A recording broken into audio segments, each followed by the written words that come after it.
ژمارە سەیر و گاڵتەجاڕیەکانی نێو بودجەی عێراق چین؟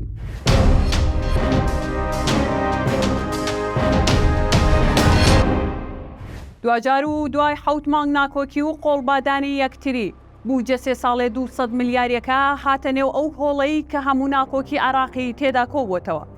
دوای 46 کاتژمێر بەنابەدڵی واژۆی کۆتایی لەسەر کراو کێ کە زەبەلاحەکەی عێراق بۆ ماوەی 3 ساڵی داهاتوو خرایە سەر مێزی لایەنەکان.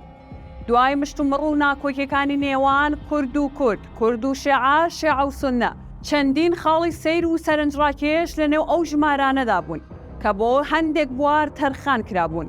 بۆ نمونە لە مادەی 37 نووسرا بوو 111 ملیار دینار تەرخان بکرێت بۆ کڕینی سەگی پۆلیسی بۆ وەزارەتی کارەبا نەک وەزارەتی ناوخۆ.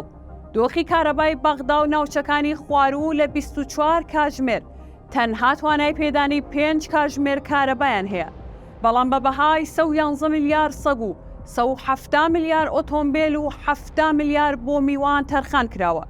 لە سەگەکانی وەزارەتی کارەبا سەیرتر تەرخانکردنی 100 ملیار دینار بوو بۆ کڕینی وەنەوشا بۆ محەممەد شیاع سوودانی، بەڵام تەنها 50 ملیار بۆ کڕینی ئۆتۆمبیلی وەزیرەکانی تەرخان کراوە.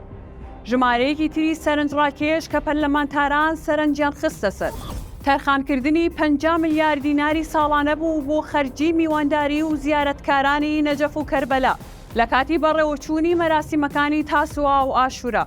پارساڵ لەسەر بودجێ ئەنجومەنی وەزیران 12 میلیۆن دۆلار خەرجی زیارەتکارە ئێرانیەکان بووە. وەک دەڵێن لە نێوخاکی عێراقدا دیناری خۆیان خەرج نەکردبوو.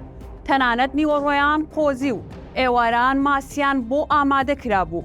لە هەمووی پێکەنی ناوی تر تەرخانکردنی 9 ملیار دینار بوو بۆ یاری گۆڵفی بەرپرسانی حکومی و 12 ملیاریش بۆ کلێنس و قاوە و قات و ڕێباتی بەرپرسان. سەرەڕای خراپی دۆخی عێراق و بێئاوی و بێکارەبایی و سەدان گرفتی تر عێراق لەنێو کۆمکاری عەرەبی دەفع بووە و بەڵێنی داوە هاوکاری وڵاتانی ئەفریقی و ناوچەی و شیعی بکات. لەو چوارچێوەیەشدا 100 ملیار بۆ فەڵەستین و 50 ملیار بۆ سوودان و 30 ملیار بۆ لوبنان و 200 ملیاری تر بۆ کارە ساتە مرۆیە عەرەبیەکان تەرخان کراوە. لە کاتێکدا لە بەسرە پارساڵ 1700 کەس بەهۆی نەبوونی ئاوی پاک بۆ خواردنەوە تووشی نەخۆشی بوون. بودجەکە بەو پێیەی بودجەی 3 ساڵە و پارەیەکی مۆڵی خەیاڵی بوو. هەر بەزوویی هەموو ناکۆک و دژبەرەکانی لە دەوری یەک کۆ کردەوە و بەهۆی پارەکەوە ناکۆکیەکانیان وەلانە و دەستیان خستە نێو دەستی یەکترەوە. بەڵام ئایا هەر کات کێکەکە تەواو بوو چی ڕوودەدات؟ ئەمەیان پرسیارێکە و جارێک گیرفانیان پڕە.